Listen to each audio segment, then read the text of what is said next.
خدا ہدایت کیے ہوئے لوگوں کی نشانی بتا رہا ہے.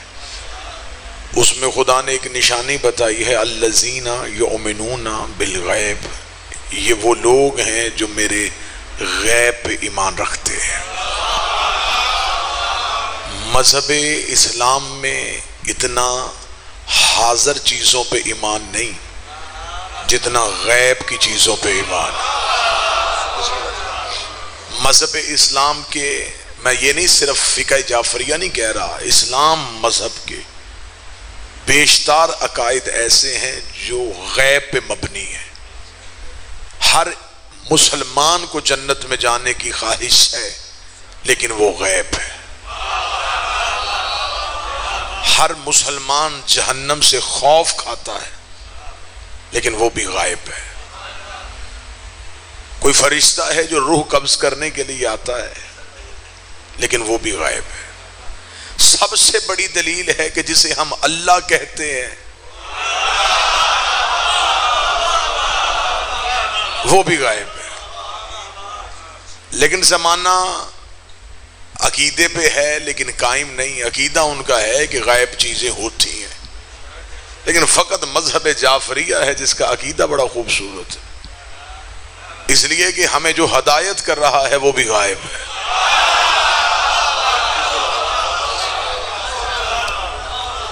بیشتر چیزیں، کیونکہ آج کے عہد تناظر میں جو آج کا دور ہے نا جی، یہ دور جو ہے اس میں شیعت بڑے مسائل کا شکار ہے. پہلے صرف بیرونی خطرات ہوتے تھے، اب اندرونی خطرات بھی ہیں. اور بزرگ کہتے ہیں کہ باہر کے دشمن سے زیادہ اندر کا دشمن خطرناک ہوتا ہے. شیعت کے عقائد کو جیسے جیسے زمانہ جدید ہوتا جا رہا ہے لوگ مذہب کو بھی جدید دیکھنا چاہتے ہیں. لوگ مذہب میں آسانی چاہتے ہیں کہ مذہب میں آسانی ہو جائے. اب ہوا یہ ہے کہ آج کے دور کے چند دوستوں کو شکوے ہیں، شکایتیں ہیں منبر سے اور مجلسوں سے. وہ یہ ہے، وہ کہتے ہیں جی فضائل میں اس قدر بڑھاؤ کر دیا جاتا ہے کہ عقیدہ توحید کی نفی ہو جاتی ہے. اصل میں وجہ یہ ہے کہ انسان کے ذہن میں جو چیز نہ آئے انسان اسے اللہ کہتا ہے. میں بڑی ذمہ دار سی گفتگو کرنا چاہوں گا. انسان جس چیز کو نہ سمجھے اسے اللہ کہتا ہے. انسان کے ہاں کوئی کسوٹی نہیں ہے، کوئی معیار نہیں ہے کہ اسے یہ اللہ ہے، نہیں. جو چیز نہ سمجھ میں آئے وہ اسے اللہ کہہ دیتا ہے. وہ کہہ دیتا ہے اللہ نہ جسم ہے، نہ چہرہ ہے، نہ وجود ہے، لہذا جو چیز بالکل بھی سمجھ میں نہ آئے اسے وہ اللہ کہتا ہے. بس یہی وجہ ہوئی کہ بندوں کی سمجھ میں جو فضائل علی کا نہیں آیا. اب زحمت فرمائیں گے تو میں اپیل کرنا چاہوں گا، میں بڑی مستند سی گفتگو آپ کے سامنے کرنا چاہوں گا، ذمہ دار گفتگو آپ کے سامنے کرنا چاہوں گا. بندوں کی سمجھ میں جو علی کا فضائل نہیں آیا، بندوں نے سمجھا یہ اللہ کا فضائل ہے، جبکہ حد ہو گئی ہے کہ آپ کے ذہن میں علی کا حدود کیا ہے. آپ مجھے صرف اتنا بتائیں کہ آپ کے ذہن میں علی کا معیار کیا ہے. آپ کہاں تک علی کو سوچ سکتے ہیں کہ یہ کام علی کر سکتے ہیں، اس سے آگے علی نہیں جا سکتے. آپ کے ہاں حدود میں علی ہے، علی کی حد کوئی نہیں. ہمارے ذہنوں کی حد ہے. جو چیز ہمارے ذہن سے باہر چلی جائے ہم سمجھتے ہیں کہ یہ فضیلت ہے ہی نہیں. اگر کوئی انسان سمندر کے کنارے میں گلاس میں پانی بھر کے مطمئن ہو جائے کہ میں نے پورا سمندر گلاس میں بند کر لیا ہے تو یہ اس کی غلط فہمی ہے. گلاس میں اتنا آیا ہے جتنی گلاس کی حد ہے. اللہ نے بندوں کو اتنا علی دیا ہے جتنی بندوں کی حد ہے. علی کی فضیلت اتنی نہیں، بسم اللہ، علی کی فضیلت تو اس سے بھی کہیں اوپر ہے، لیکن تم نے سمجھا اتنا ہے جتنی تمہارے ذہنوں کی حد ہے. تم اپنے ذہنوں کی انتہا کو فضیلت علی کا رقبہ بنا دیا کہ اس سے آگے علی نہیں پڑھا جا سکتا. میں انتہائی معذرت خواہ ہوں کہ ہم علی ہی سے اللہ سیکھتے ہیں. دن میں 5 دفعہ مولوی مسجد کے لاؤڈ سپیکر میں میناروں سے اونچی اونچی آواز میں صدا دیتا ہے اللہ اکبر، اللہ سب سے بڑا ہے. میں شیعہ قوم کا سب سے چھوٹا ذاکر ہوں، مجھے صرف اتنا بتاؤ کس سے بڑا ہے. زحمت نوجوان کریں گے، عقیدے والے بندے سر اٹھائیں گے، ہمیں اتنا بتایا جائے کہ اللہ کس سے بڑا ہے۔ اکثر جاتے ہیں کسی صاحب خانہ کے گھر تو اندر سے کوئی بچہ آتا ہے تو وہ صاحب خانہ پر تعارف کرواتے ہیں کہ حضرت مولانا یہ میرا بڑا بیٹا ہے۔ اس کا بڑا کہنا اس بات کی دلیل ہے کہ اس گھر میں کوئی چھوٹا بھی ہے، جس گھر میں کوئی چھوٹا ہوتا ہے اسی گھر میں کوئی بڑا بھی ہوتا ہے، اور جس گھر میں کوئی چھوٹا بھی نہ ہو اس گھر میں تو بڑے کا تصور ہی نہیں ہوتا۔ تو نے 5 دفعہ مسجدوں میں کہا ہے اللہ سب سے بڑا ہے، اللہ سب سے بڑا ہے، وہ مجھے سب بتا کہ کس سے بڑا ہے۔ تو نے اللہ کی کسوٹی کیا رکھی ہے، تو نے اللہ کا معیار کیا رکھا ہے، تو کس معیار پہ پرکھتا ہے کہ اللہ اس سے بڑا ہے؟ اللہ پہاڑوں سے بڑا ہے، اللہ دریاؤں سے بڑا ہے، اللہ سمندروں سے بڑا ہے، اللہ جنگلوں سے بڑا ہے۔ تیرے پاس وہ کون سی حد ہے جس سے تو تعین کرتا ہے کہ اللہ اس سے بڑا ہے؟ تیری توحید مشکوک ہے، ہماری توحید مضبوط ہے۔ ہم سے پوچھ ہم اللہ اکبر کیوں کہتے ہیں؟ علی کا معنی ہے بڑا۔ جب علی سجدہ کرتا ہے پھر کہتے ہیں یہ علی اور ہے وہ علی اور۔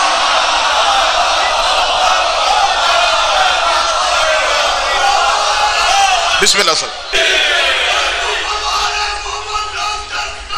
اللہم صلی علی محمد وعلی توجہ صاحبان مکمل۔ علی بتاتا ہے کہ اللہ کس سے بڑا ہے۔ یہ بڑا جب سجدہ کرتا ہے نا پھر کہا جاتا ہے کہ وہ اس بڑے سے بڑا ہے۔ تجھے مجھے خلق کر کے وہ ناز نہیں کرتا،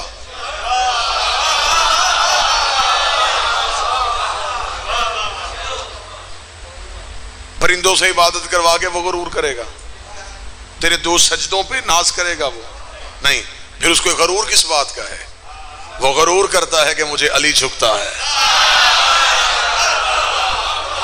وہ تکبر کرتا ہے کہ میں حسین کا اللہ ہوں۔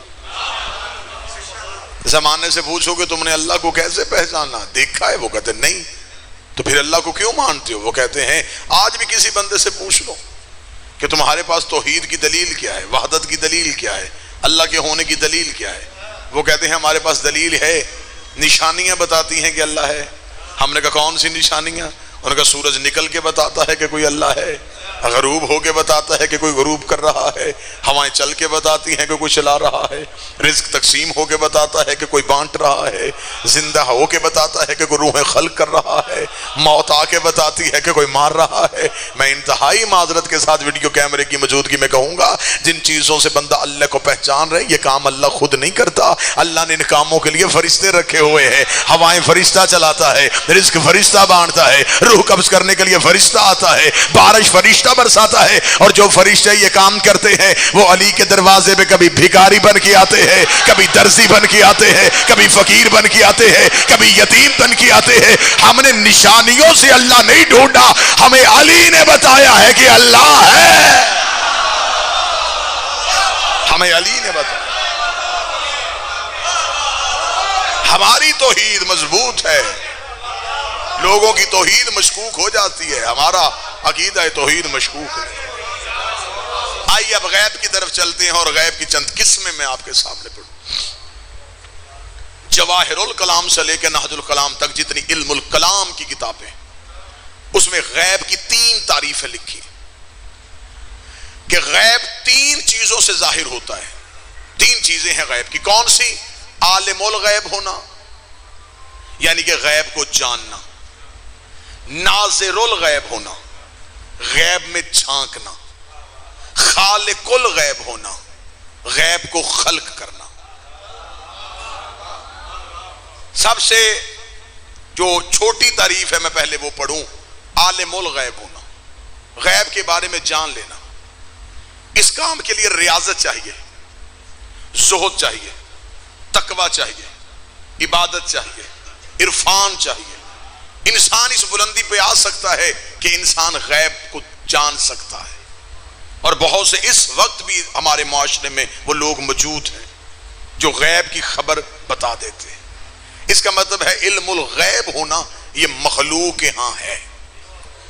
اب جب میں نے دہلیز آل محمد پہ سجدہ کیا اور میں نے سوچا کہ مجھے اس گھر سے 3 صفتوں میں سے ایک صفت ڈھونڈنی ہے کہ اس گھر میں کون سی صفت پائی جاتی ہے۔ اب توجہ میری طرف مکمل کیجئے گا، اب تمہید مکمل ہونے کے بعد میں پہلا نتیجہ دینے لگا۔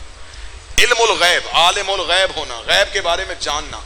جب ہم نے آل محمد کی دہلیز پہ سجدہ کیا کہ سب سے پہلی چیز ہم آل محمد کی دہلیز سے دیکھیں کہ عالم الغیب ہونا اس گھر میں ہے یا نہیں ہے. یہ میرا ممبر کے غلاف پہ ہاتھ ہے، کتابیں چاہو گے انبار لگاؤں گا، بحث کرنا چاہو گے پوری رات بیٹھوں گا، مناظرہ کرنا چاہو گے نہ آؤں گا تو میں تمہارا نہیں 14 کا مجرم ہوں. جب عالم الغیب ہونے کی صفت ہم نے آل محمد کے گھر میں ڈھونڈی تو اس گھر کے مالکوں میں نہیں، اس گھر کے جانوروں میں نظر آئی.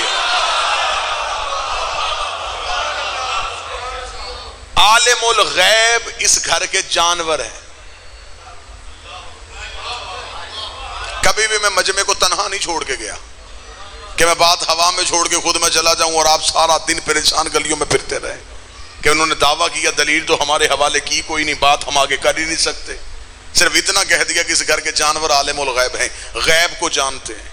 اب میں کتاب کا حوالہ اتنا آسان دینے لگا ہوں، میں مشکل کتاب دوں گا، آپ صبح ڈھونڈ نکلیں گے، کہیں سے ملے گی کہیں سے نہیں ملے گی. میں مورخ کا نام بتاؤں گا، آپ کہیں حوالہ دیں گے، کوئی بندہ ٹال دے گا کہ یہ مورخ مضبوط نہیں تھا. میں راوی بتاؤں گا، وہ کہیں گے راوی مستند نہیں تھا. آپ اپنے گھر میں جائیں گے، جو بچہ جب بچی اسکول جاتے ہیں اس کے اسکول کا بیگ کھولیے گا، اسلامیات کی کتاب نکالیے گا، اس میں فتح مکہ کا چیپٹر لکھا ہوا ہے، سلیبس کی کتابوں میں ہے، لٹریچر میں ہے. آپ وہ فتح مکہ کا مضمون نکالیے گا، اس میں لکھا ہے جب رسول ہجرت کر کے مکہ سے مدینہ پہنچے ہر صحابی کی خواہش تھی نبی میرے گھر رکے، نبی میرے گھر رکے، نبی میرے گھر رکے. امیدوار زیادہ تھے. نبی نے اپنی اونٹنی قصوہ کی مہار کو چھوڑ دیا کہ جہاں جا کے یہ اونٹنی بیٹھے گی میں اس گھر کا مہمان ہو جاؤں گا. وہ بیٹھی آ کے حضرت ابو ایوب انصاری کے دروازے پہ. اسے کس نے بتایا تھا کہ یہاں بیٹھنا ہے؟ اس اونٹنی کو کس نے بتایا تھا کہ یہاں بیٹھنا، جو ہاتھ نہیں اٹھا. اب اس سے داد لینے کے لیے میں جملہ پڑھنے لگا ہوں. اس میں بڑی بہترین بحث کی ہے حضرت مولانا شبلی نعمانی نے، میرے اہل سنت بھائیوں کے عالم دین ہے. انہوں نے لکھا کہ یہ اونٹنی اس لیے سمجھ گئی تھی، اس لیے کہ اس اونٹنی قصوہ پہ نبی بیٹھا کرتے تھے. نبی کے بیٹھنے کی وجہ سے یہ نبوت کے مزاج کو سمجھ گئی تھی، یہ نبی کے طریقے کو سمجھ گئی تھی. کاش شبلی نعمانی زندہ ہوتا تو میں اس کے سامنے جا کے پوچھتا کہ جس اونٹنی پہ تھوڑی دیر کے لیے محمد بیٹھے وہ نبی کا مزاج سمجھ لیتی ہے، اور جو نبی کے شانوں پہ سوار ہوتے.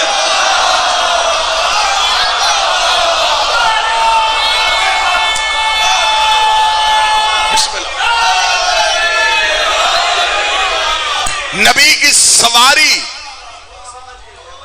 مزاج پیغمبر سمجھ گئی. لیکن جو نبی کے سوار تھے رسول کی اونٹنی قصوہ غیب جانتی تھی. حسین کا گھوڑا مرتجز غیب جانتی. اب میرے پاس کیونکہ ممبر پہ آپ کو سمجھانے کے لیے میرے پاس لفظ نہیں، اس لیے میں لفظ گھوڑا استعمال کر رہا ہوں، ورنہ ہمیشہ چیزوں کو نسبت معتبر کر دیتی. میں بات آسان کروں گا، یہ جہاں میں بیٹھا ہوا ہوں یہ میز ہے، لیکن اس وقت امام بارگاہ میں یہ ممبر ہے. اسے ابھی اس امام بارگاہ کے دروازے سے باہر لے کے جائیں گے یہ پھر میز ہو جائے گا، جو ہی بارگاہ کے اندر آئے گا تو پھر ممبر ہو جائے گا. یہاں اس پہ پاؤں رکھنے کی اجازت ہی نہیں. ساخت نہیں بدلی، میٹیریل نہیں بدلا، نسبت بدلی ہے. اسے غسل نہیں دیا گیا، اسے پاک نہیں کیا گیا، اس پہ بیٹھ کے قرآن نہیں پڑھا گیا، صرف دروازے کے اندر آیا. آپ نے نارووال مارکیٹ سے جا کے کپڑا خریدا، کپڑا شاپر بیگ میں لے کے آئے، تب تک کپڑا تھا. گھر میں آگے یا باس لکھ کے چھت پہ لگایا، اسی کے نیچے بیٹھ کے بیٹے مانگے. کپڑا معتبر نہیں تھا، نسبت معتبر تھی. میز معتبر نہیں تھا، نسبت معتبر تھی. لکڑی معتبر نہیں ہوتی، تعزیے کی نسبت اسے معتبر کر دیتی ہے. رکھ میرے سر پہ قرآن، مجھے بادشاہ حسین کی عزت کی قسم، جب تک حسین کے دروازے پہ نہیں پہنچا تھا تب تک مرتجز بھی گھوڑا تھا. ادھر حسین کی دہلیز پہ آ گیا، اب یہ گھوڑا نہیں رہا. اگر یہ حیوان ہوتا یہ زہرا کی چادر پہ جو کھا ہی نہیں سکتا. اس نے چادر زہرا پہ دانا کھایا.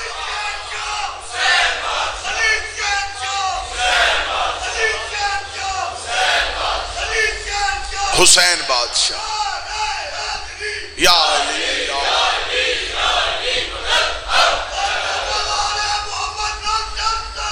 اللہم صلی علی محمد و آل محمد. متوجہ ہے زبان مکمل؟ موضوع پسند ہے یا نہیں ہے؟ معتبر ہو گیا کس وجہ سے؟ نسبت کی وجہ سے. اب یہ دکھنے میں حیوان ہے، حقیقت میں نہیں. اب جو بندہ ذہنی طور پہ حاضر بیٹھا وہ اگلے جملے کا لطف لے گا. کربلا میں حسین کا مرتجز نظر حیوان آ رہا تھا، حقیقت میں حیوان نہیں تھا. اور جو سامنے 9 لاکھ کھڑے تھے نظر انسان آ رہے تھے.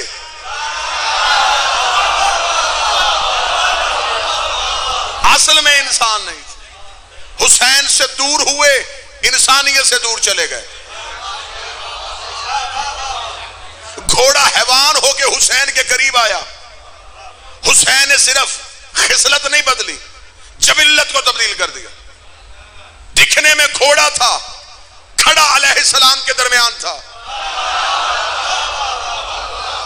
حسین نے اسے اتنا معتبر کر دیا ہے کہ آج بھی اس گھوڑے کی شبیہ لے کے ہم بازار میں آتے ہیں، وہ آگے چلتا ہے، سید پیچھے چلتے. نسبت نے معتبر کیا. اس کا مطلب ہے کہ نسبتیں معتبر کر دیتی ہیں. حسین کا مرتجز غیب جانتا تھا. کتنے باتیں ایسی ہیں جو 10 محرم کو، کتنے مکالمے ایسے ہیں جو حسین اور حسین کی سواری کے درمیان ہوئے. عباس کا گھوڑا غیب جانتا ہے، رسول کی اونٹنی غیب جانتی ہے. کتابوں میں لکھا ہوا ہے کہ جب حضرت عبد المطلب کے اونٹ پکڑے تھے ابرہا نے، یہ بات بھی سلیبس کی کتابوں میں لکھی ہوئی. حضرت عبد المطلب اپنے اونٹ لینے کے لیے ابرہا کے دربار میں آئے تو حضرت عبد المطلب آئے تو ابرہا نے کہا یہ کون ہے؟ لوگوں نے بتایا یہ متولی، یہ کعبہ ہے، کعبے کی چابی اس کے گھر ہے، ہاشمیوں کا سردار ہے. ابرہا بیٹھا کہ اب یہ مجھ سے مطالبہ کرے گا کہ تو کیوں خانہ کعبہ کو دشمنی چاہتا ہے. حضرت عبد المطلب نے کہا میرے اونٹ چر رہے تھے، وہ تیرے سپاہیوں نے کیوں پکڑے؟ اس نے کہا میں خانہ کعبہ گرانے آیا ہوں. فرمایا ٹھیک ہے لیکن میرے اونٹ کہاں ہیں؟ اس نے کہا میں اللہ کا گھر گرانے لگا ہوں. حضرت عبد المطلب نے کہا میں پوچھ رہا ہوں میرے اونٹ کہاں ہیں؟ اس نے کہا تو کیسا کعبے کا متولی ہے، میں کعبہ گرانے کی بات کر رہا ہوں، تو اونٹوں کا پوچھ رہا ہے. حضرت عبد المطلب کے جملے آج بھی تاریخ کے ماتھے پہ جھومر بن کے چمک رہے ہیں. حضرت عبد المطلب نے کہا انا رب العبل، اونٹوں کا مالک میں ہوں، گھر کا مالک وہ ہے. مجھے اونٹ دے، گھر جانے وہ جانے. اتنا جملہ کہنا تھا. یہ ابرہا کے قریب سلیبس کی کتابیں لکھتی ہیں. ایک ہاتھی جو اس کا پالا ہوا خونخوار ہاتھی تھا، وہ قریب کھڑا تھا. ابرہا نے اسے سرخ رومال کا اشارہ کیا.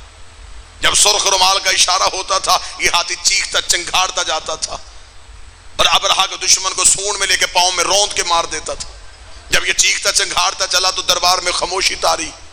متولی یہ کعبہ قتل ہونے لگا ہے، رئیس مکہ قتل ہونے لگا ہے، ہاشمیوں کا سردار قتل ہونے لگا ہے. لوگوں کی سانسیں خشک ہو رہی تھی. عبد المطلب نے خونخوار ہاتھی کو بھاگتے ہوئے آتے دیکھا. عبد المطلب نے طریق کہہ دی، ایک لمحے کے لیے پاؤں کی جنبش بھی نہیں چھوڑی، کیونکہ قرار خاندان تھا، فرار خاندان تو تھا ہی نہیں. حضرت عبد المطلب نے اپنے پاؤں کی جنبش کو بھی نہ چھوڑا. اب کتابیں لکھتی ہیں، جتنی کتابیں اہل سنت کے سب میں یہ ریفرنس موجود ہے. سلیبس کی کتابوں میں لکھا ہوا ہے کہ ابرہا کا ہاتھی آیا، بجائے حملہ کرنے کے حضرت عبد المطلب کے قدموں پہ اپنی پیشانی کو رکھ کے رگڑنا شروع کر دیا. جب ہم نے علماء سے پوچھا اس حیوان کو کیا ہوا تھا، یہ تو کافر کا ہاتھی تھا، اس نے عبد المطلب کی تعظیم کیوں کی؟ انہوں نے کہا اصل میں اسے حضرت عبد المطلب کی پیشانی میں نبی کا نور نظر آ گیا تھا، نبی کا نور نظر آ گیا تھا، نبی کا نور نظر آ گیا تھا. کتنا بہتر تھا وہ ہاتھی. اسے پتا تھا محمد بشر نہیں ہوتا، محمد نور ہوتا. ہاتھی غیب جانتا. جب ابرہا کے پاس سے چلا تب ہاتھی تھا. عبد المطلب کے قدموں پہ آیا، نسبت بدل گئی. کتنے حوالے دوں، کتنے حوالے دوں، ایک ایک جانور کی صفت پڑھوں آل محمد کے گھر کی. نتیجہ یہی نکلے گا اس گھر کے جانور علم غیب رکھتے تھے. تو جو کام جانوروں میں ہو وہ مالکوں میں تو نہیں ڈھونڈا جا سکتا. اس کا مطلب علم غیب کی پہلی تعریف اس گھر کے جانوروں کے پاس. غیب کی دوسری تعریف ہے ناظر الغیب ہونا، غیب میں جھانکنا. اس دیوار کے پیچھے کیا ہے مجھے نہیں پتا، کوئی مجھے آ کے بتائے تو یہ میرے علم میں آئے گا، لیکن میں یہاں بیٹھا بیٹھا دیوار کے پار دیکھوں تو یہ ہے غیب کو جھانکنا، غیب میں دیکھنا. پھر منبر کے غلاف پہ ہاتھ ہے مجمع کے اعتماد کے لیے. ناظر الغیب ہونا بھی آل محمد کے گھر میں نہیں، اس گھر کے نوکروں کی صفت ہے.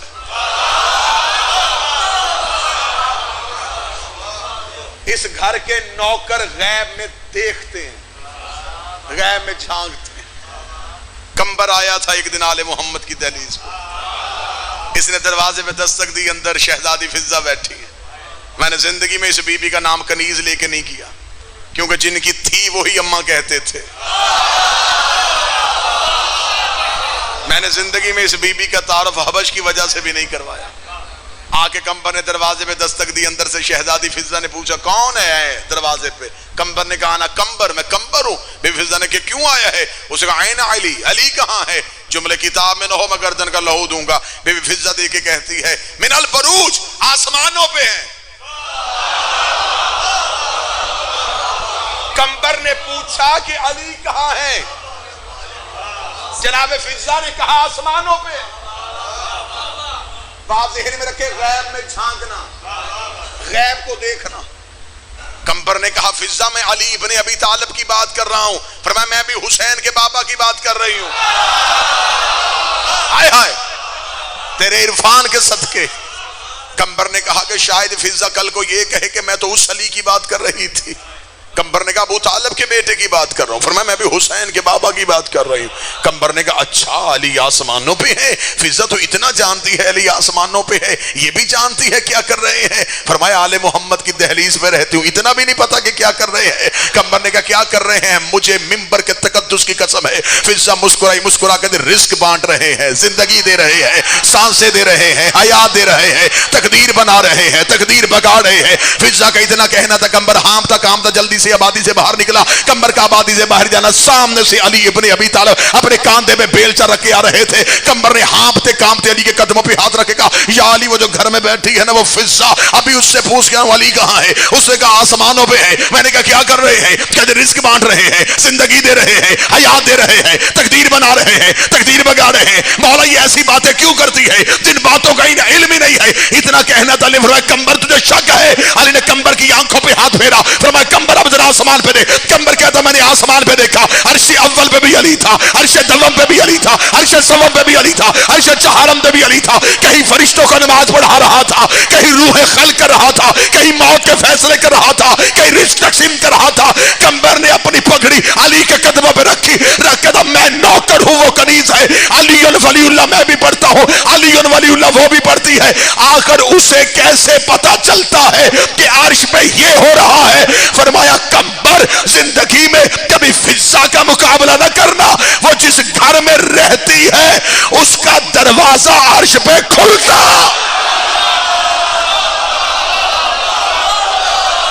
اس گھر کا دروازہ، اس گھر کا دروازہ عرش پہ کھلتا.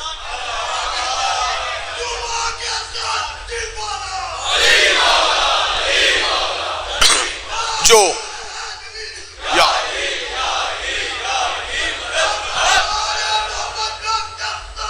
اللہم صلی علی، جو فرش پہ بیٹھ کے عرش میں جھانکے اسے زہرا نہیں،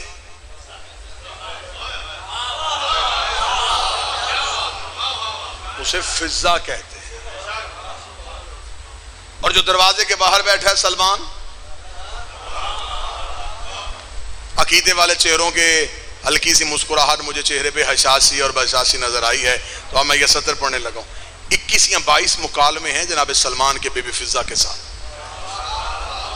جانتے سلمان بھی تھے کہ فضہ کیا ہے، خبر فضہ کو بھی تھی کہ سلمان کیا ہے. دونوں آپس میں بات اس لیے کرتے تھے کہ فضائل ہم تک پہنچیں. ایک دن جناب سلمان نے آکے کہا تھا کہ فضہ جب بھی میں دہلیز پہ آتا ہوں، در پاک پہ آتا ہوں، ہمیشہ تیرے لہجے میں افضلیت ہوتی ہے. تو گفتگو کرتی ہوئی ایسا روب جھاڑتی ہے کہ جیسے تو افضل ہے، جبکہ فضا فرق کوئی نہیں. تو کنیز ہے، میں نوکر ہوں. تجھے اماں کہتے ہیں، مجھے نانا کہتے ہیں. اٹھاتی تو بھی ہے، اٹھاتا میں بھی ہوں. لیکن وجہ کیا ہے؟ وہ کون سا اعزاز ہے جو تیرے پاس اور میرے پاس نہیں؟ میرے بھی سینے پہ منا اہل بیت کا تمغہ لگا ہوا ہے. میں گھر کے باہر رہ کے بھی گھر میں رہتا ہوں. جسے اہل بیت کے لفظ کے ترجمے کا پتہ ہے، میں گھر کے باہر رہ کے بھی ان کے گھر کے اندر رہتا ہوں. وجہ کیا ہے؟ فضا. فضا نے مسکرا کہا، بھیا سلمان، میں نے زندگی میں تجھ سے کبھی افضلیت اور برتری کا سوچا نہیں. آج تو نے بحث کا آغاز خود کیا ہے، نتیجہ میں تجھے دے دیتی ہوں. تو نے مجھے کہا ہے کہ میں تجھ سے افضل نہیں. سلمان، میں تجھ سے افضل ہوں. سلمان نے کہا، کس طرح افضل ہے؟ فضا نے کہا، تیرے پاس روتا کیا ہے؟ اس نے کہا، میں نبی کی زیارت کرتا ہوں، میں علی کی زیارت کرتا ہوں، میں حسن کی زیارت کرتا ہوں، میں حسین کی زیارت کرتا ہوں. فضا نے کہا، بے شک تو ان سب کی زیارت کرتی ہے، جس کی میں کرتی ہوں اس کے علاوہ کوئی کر ہی نہیں سکتا.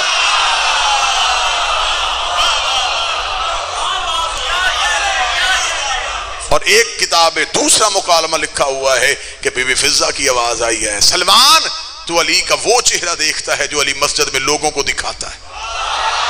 میں علی کا وہ چہرہ دیکھتی ہوں جو علی گھر میں آ کے بطول کو دکھاتا ہے. آیا